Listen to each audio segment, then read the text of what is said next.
একটু আগে থানা থেকে ফোন এসেছে ইমামদের জন্য, এখানে নাকি মারামারি লেগেছে। নাউজুবিল্লাহ বলেন না?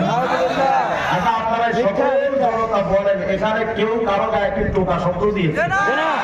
তাহলে এই যে ফোনটা তারা থানায় করলো, যেখানে মারামারি লেগেছে, আমি সেলিমকে সাবধান করে দিচ্ছি, পায়ের উপরে পা রেখে সেলিম পায়ের উপরে পা রেখে ঝগড়া করার চেষ্টা করবি না।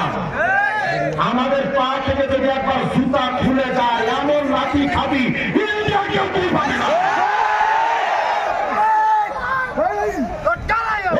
এখানে মারামারি লাগেনি, অথচ থানায় বলছি তুমি এমন করতেছিলাম।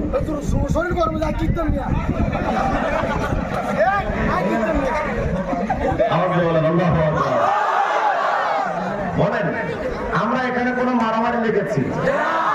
এই যে ফোনটা যে করলো, প্রশাসনকে যে ক্ষিপ্ত করার চেষ্টা করলো, প্রশাসনের লোকদেরকে তো বোঝা দরকার যে ওরা আসলে ফেতনাবাজ, ফেতনা লাগানোর কথা।